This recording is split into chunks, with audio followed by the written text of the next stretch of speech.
बरसात के दिन आए, मुलाकात के दिन आए। प्रिया, जब से तुम मेरी लाइफ में आई हो तुमने मेरी लाइफ रोमांटिक बना दी है। प्रिया, मैं बहुत खुश नसीब हूँ कि मैं तुम जैसी पत्नी पाई। सूरज जी, क्या हुआ प्रिया? सूरज जी, मुझे अजीब सा लग रहा है। सूरज जी, हम घर के अंदर चलते हैं। पर प्रिया, इतनी मजे की बारिश हो रही है। सूरज जी, मुझे चक्कर से आ रहे हैं। अगर मैं ज्यादा भीगी तो मैं बीमार पड़ जाऊंगी। प्रिया, तुमने मेरा सारा मूड स्पॉइल कर दिया। मैं कितना खुश था इस बारिश में। क्या तुम मेरे साथ हो? सूरज जी, पता नहीं क्यों सुबह से मुझे बहुत चक्कर आए हैं। सूरज जी, मुझे तो प्रिया तुम्हारी समझ में नहीं आता। हमारी शादी को 6 महीने बीत गए। जब तुम्हारी बीमारी तुम्हें हुआ क्या है? कितनी बार मैंने कहा है कि डॉक्टर के पास जाओ, जाके अपना पूरा चेकअप करवाओ। आखिर तुम्हें हुआ क्या है? पता भी लगना चाहिए ना कि तुम्हें सच में कोई बीमारी है या फिर सब तुम्हारा ड्रामा है। सूरज जी, आप कैसी बातें कर रहे हैं? मैं क्यों ड्रामा करूंगी? प्रिया, मैं फेटअप आ गया हूँ। हर वक्त तुम्हें चक्कर आते रहते हैं। तुम्हें कहीं बाहर ले जाने का बोलूं तो तुम्हें वॉमिट आने लग जाती है। कब तक ऐसे चलता रहेगा? अपने दोस्तों से मिलवाता हूँ तो तुम नर्वस हो जाती हो। कब तक ऐसे चलता रहेगा प्रिया? प्रिया, भी मैं सोच ही रहा था कि मौसम बहुत सुहाना है, तुम्हें बाहर लेके जाऊं, लॉन्ग ड्राइव पे निकले, पकौड़े चाट खाएं, पर तुमने मेरा सारा मूड स्पॉइल कर दिया। कभी कभार तो मुझे ऐसा लगता है कि तुमसे शादी करके मैं इसे अपने पाँव पे कुल्हाड़ी मारी है। सूरज जी, आप मुझसे प्यार नहीं करते। सूरज जी। प्रिया, तुम जानती हो मैं तुमसे बहुत प्यार करता था, तभी मैंने तुम्हारे साथ शादी की। सूरज जी, मुझे क्षमा कर दीजिएगा। मुझे कुछ समझ में नहीं आता कि मुझे क्या हो जाता है। कभी कभार मुझे चक्कर आते हैं, कभी कभार वॉमिट सी फील होती है। मैं ये सब कुछ जानबूझ के तो नहीं करती ना जी। मैं तो खुद चाहती हूँ कि अपनी लाइफ आपके साथ बहुत एंजॉय करूँ, पर मैं क्या करूँ, हालात मेरा साथ नहीं देते जी। तुम्हें पता है ना प्रिया, मुझे अब्रॉड घूमने का कितना शौक है, और मेरा एक यही सपना था कि जब मेरी शादी होगी ना, और जो भी मेरी पत्नी होगी उसको मैं सारी दुनिया की सैर करवाऊंगा। पर तुम्हारे साथ इम्पॉसिबल सा लगता है मुझे ये सफर। चलो घर के अंदर। बीमार पड़ जाओगी तो मेरे लिए ही मुसीबत बन जाओगी। मुझे ही डॉक्टर के चक्कर लगाने पड़ेंगे। प्रिया, तुम तो मेरे ही सुहाना मौसम एंजॉय नहीं कर सकती, पर मैं अपना दिन खराब नहीं करूंगा। मेरे दोस्त राज का फोन आया था, हम सब बाहर घूमने के लिए जा रहे हैं। मुझे आते आते रात हो जाएगी। मेरा इंतजार नहीं करना, खाना खाना और सो जाना। और सुनो, कल यहाँ से डॉक्टर के पास चली जाना। और तुम्हें जो कुछ भी लग रहा है, जो कुछ तुम्हें फील हो रहा है, जाके डॉक्टर को बताओ और अपना पूरा चेकअप करवाओ। मैं थक गया हूँ रोज रोज के ड्रामों से। मुझे जानना है कि आखिर तुम्हें क्या बीमारी है। क्या हुआ प्रिया, तुम अभी तक सोई नहीं? रात का 1 बज रहा है। मैंने तुमसे कहा था ना कि मुझे आते हुए लेट हो जाएगा। अच्छा ये बताओ, डॉक्टर के पास गई थी, अपना चेकअप करवा लिया? डॉक्टर ने बताया कि तुम्हारी रिपोर्ट कब आएगी? जी मेरे सारे टेस्ट हो गए, 1 हफ्ते बाद मेरी रिपोर्ट आएगी। ठीक है, मैं रिपोर्ट जाके ले आऊंगा। आप आ गई जी? क्या हुआ मेरी रिपोर्ट का? प्रिया, तुम्हारी रिपोर्ट आ गई है और खबर कोई अच्छी नहीं है। मुझे बताते बहुत अफसोस है। क्या हुआ जी, जल्दी बताइए, मुझे बहुत ज्यादा घबराहट हो रही है। प्रिया, तुम्हें 3rd स्टेज ब्लड कैंसर है।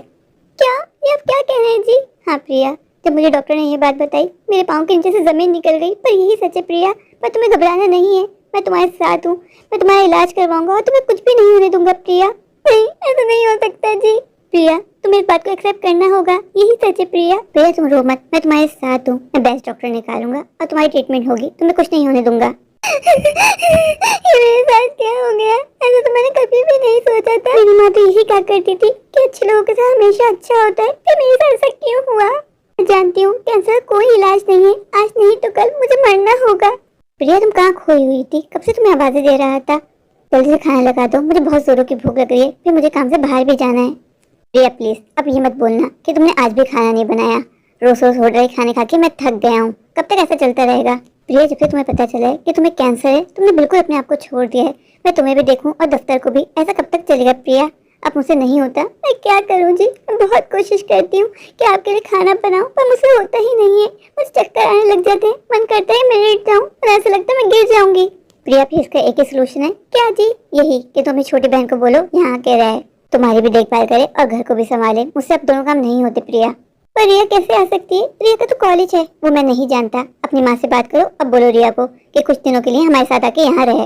रिया एक समझदार लड़की है, मुझे विश्वास है कि वो तुम्हारी प्रॉब्लम को समझेगी और वो जरूर आएगी हमारे यहाँ, तुम्हारा भी ध्यान रखेगी और घर का भी। मैं नहीं जानता, कल ही फोन करो अपनी माँ को और कहो कि रिया को यहाँ भेजे। मैंने ड्राइवर भेज देना, वो जाके रिया को ले आएगा। सुन रही हो ना मैं तुमसे क्या कह रहा हूँ? जी, पर मुझे नहीं लगता कि रिया यहाँ आएगी। प्रिया, मुझे ऐसा क्यों लग रहा है कि तुम नहीं चाहती कि तुम्हारी बहन रिया यहाँ आए? प्रिया, मुझे तो लगता था कि तुम दोनों बहनें एक दूसरे से बहुत प्यार करती हो, एक दूसरे के सुख दुख की साथी हो। हाँ, ऐसी ही बात है। मेरी बहन रिया मुझसे बहुत प्यार करती है और मैं भी रिया से बहुत प्यार करती हूँ। पर उसका कॉलेज, वो इतनी सारी छुट्टियाँ लेगी तो उसकी पढ़ाई डिस्टर्ब हो जाएगी ना।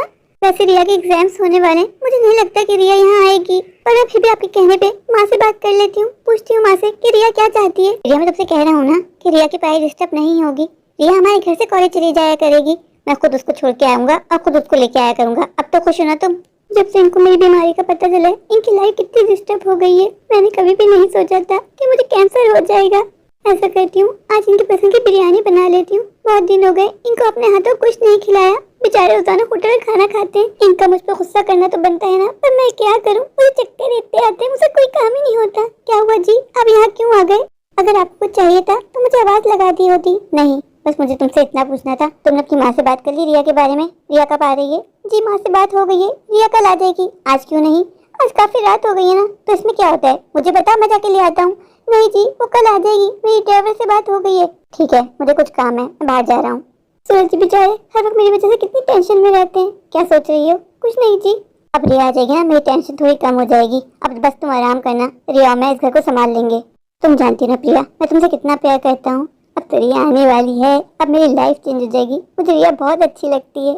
जब से मेरी शादी हुई है इस प्रिया से, इस प्रिया ने मुझे कोई सुख नहीं दिया। प्रिया, ये रिया अभी तक क्यों नहीं आई? तुमने अपनी माँ को कॉल की, पूछा कहीं उसका इरादा बदल तो नहीं गया? अगर तुम्हें ठीक लगे तो मैं खुद जाके रिया को ले आऊँ। नहीं जी, उसकी कोई जरूरत नहीं है, ड्राइवर चले गए, बस रिया थोड़ी देर में आ जाएगी। रिया तुम यहाँ क्या कर रही हो? मैंने तुमसे क्या कहा था? अब बस तुम्हें आराम करना है, तुम मेरी सुनती नहीं हो ना। मैं आराम कर करके थक गई हूँ जी, इसलिए थोड़ी देर फ्रेश एयर लेने के लिए नीचे आ गई थी। सोच तो लॉन में वॉक करूंगी तो अच्छा लगेगा। हाय जीजू, बस सब। अरे रिया तुम आ गई, मैं तुम्हारा ही वेट कर रहा था। क्या जीजू, आप बहुत ज्यादा वीक हो गए हैं, लगता है दीदी की बीमारी की टेंशन ज्यादा ही ले लिए। लेकिन कोई नहीं, अब मैं आ गई हूँ ना, मैं आपको फिर से मोटा कर दूंगी। रिया तुम्हें मजाक करने की आदत अभी भी नहीं गई ना? जीजू आप कहाँ चले गए थे? जीजू मैं घर में बोर हो गई हूँ, दीदी तो बस आराम करती रहती है। जीजू ऐसा करते हैं ना, कोई अच्छी मूवी देख के आते हैं। ठीक है रिया, पहले कोई अच्छी सी मूवी देखेंगे, फिर डिनर करके घर लौट आएंगे। ये हुई ना बात।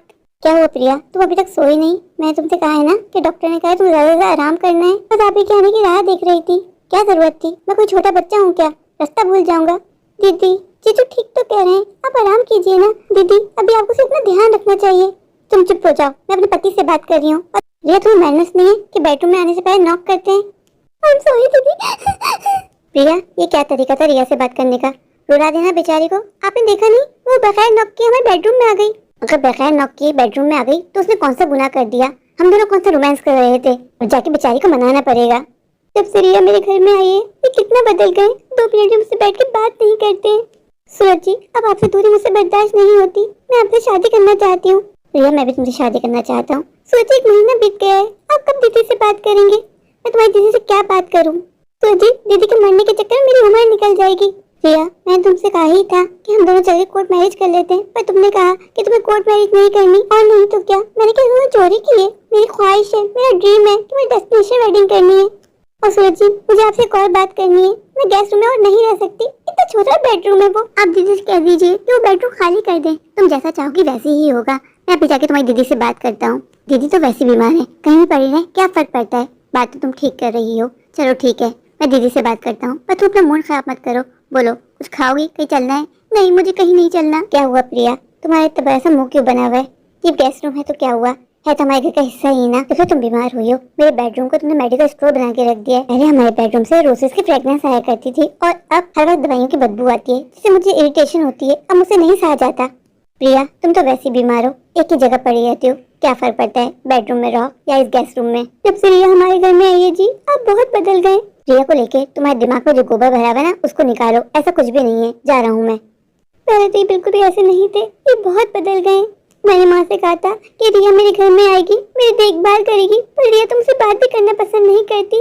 मुझे समझ में नहीं आता इनके और रिया के बीच में चल क्या रहा है, किस तरह पता लगाऊं।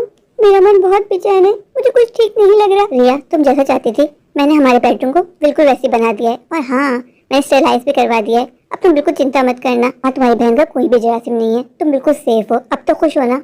सूरज जी आप मेरे लिए कितना सोचते हैं, इन सब के लिए थैंक यू। जो भी आपने मेरे लिए किया, अब आपसे दूरी नहीं सह जाती। हम शादी कब करेंगे? ये क्या चल रहा है तुम दोनों में? प्रिया जब तुमने सब देख लिया है तो बता ही देते हैं ना दीदी को, दीदी छुपाने की क्या जरूरत है? प्रिया मैं और रिया एक दूसरे से प्यार करते हैं, और हम बहुत जल्द शादी करने वाले हैं।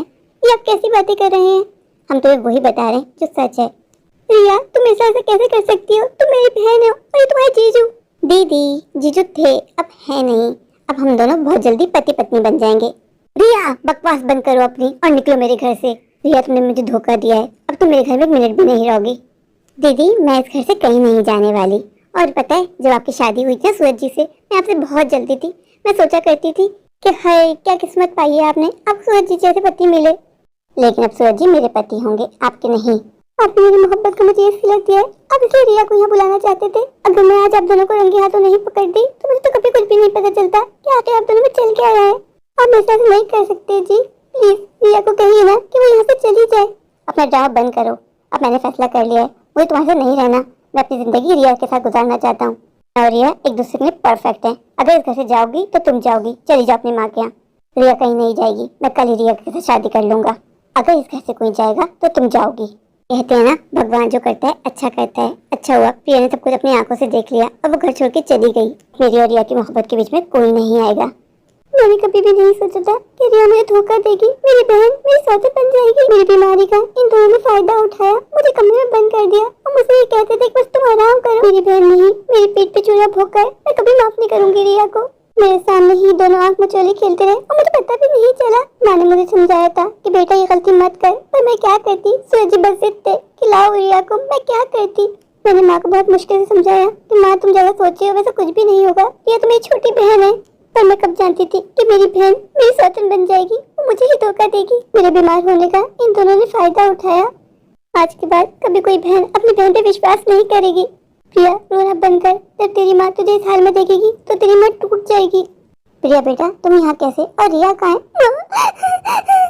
प्रिया तुम रो क्यों रही हो, सब ठीक तो है ना? माँ वही हुआ जिस बात का तुम्हें डर था माँ, तुम्हें जैसा कहा था वैसे ही हुआ माँ।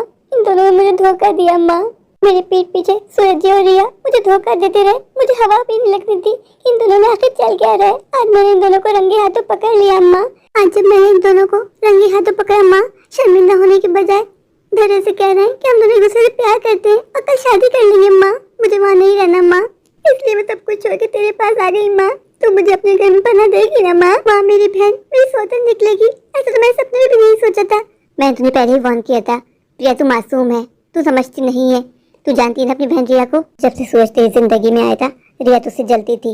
मैंने कई बार तुझे ये बात समझाने की कोशिश की, पर तूने कभी मेरी बात को सीरियस ही नहीं लिया। हमेशा हंस कर टाल दिया कि माँ कोई बात नहीं, वो दोनों सारे जीजू हैं। बेटा मैंने अपनी ये बात धूप में सफेद नहीं किए, मेरा तजुर्बा है। मैं क्या करूँ माँ, जो होना था वो तो हो गया माँ। मैं नहीं जीना चाहती माँ, मैं मर जाना चाहती हूँ। पागल हो गई हो, कैसी बातें कर रही हो? माँ कहते हैं ना कि नागिन भी सात घर छोड़ के डसती है। मेरी बहन ने तो मेरा ही घर बर्बाद कर दिया। मैंने कभी नहीं सोचा था कि मेरी बहन मेरी सौतन बनेगी माँ। मैं सूरज जी को कभी किसी का शेयर नहीं करना चाहती माँ, मैं सूरज जी को छोड़ दूंगी। मैं अब सूरज जी के घर में कभी नहीं जाऊंगी माँ। प्रिय बेटा रोना बंद कर, रोने से तेरी तबीयत और ज्यादा बिगड़ जाएगी। मैं कल बात करूंगी रिया से, उसको समझाने की कोशिश करूंगी, बस तुझे कमजोर नहीं पड़ना। माँ जब रिया ने मेरी दोहाइयां नहीं सुनी तो तुम्हारी क्यों सुनेगी माँ? रिया बदल गई है माँ, वो सूरज जी से शादी करना चाहती है। प्रिया बेटा तेरे साथ जो भी कुछ हो रहा है उसके लिए मुझे माफ कर दे, उसके दोषी मैं ही हूँ। मुझे रिया को तेरे घर भेजना ही नहीं चाहिए था, मुझे तेरी बात माननी ही नहीं चाहिए थी, क्योंकि ये बात मैं जानती थी कि रिया मन ही मन सूरज जी को पसंद करती है। रिया को मौका मिला और रिया ने उसका फायदा उठा लिया। बेटा मुझे माफ कर दे। दुश्मन न करे दोस्त ने वो काम किया है, उम्र भर का हम हमें इनाम दिया है। अपने ही गिराती है नशे मन पे बिजलियाँ, नशे मन पे बिजलियाँ। मेरे प्यारे प्यारे व्यूवर्स, अगर आपको मेरी आज की ये स्टोरी अच्छी लगे तो प्लीज़ मेरे चैनल को लाइक कीजिए, अपने दोस्तों के शेयर कीजिए। हाँ, मेरे चैनल को सब्सक्राइब करना बिल्कुल मत भूलिए। अगर आप लोग मेरे चैनल पे नए हैं और अभी तक सब्सक्राइब नहीं किया तो इंतज़ार किस बात का, अभी जाइए दौड़ के जाइए, जाकर मेरे चैनल को सब्सक्राइब कर दीजिए, मुझे सपोर्ट कीजिए और मुझे कमेंट करके ज़रूर बताइए कि आपको मेरी आज की ये स्टोरी कैसी लगी। Thank you.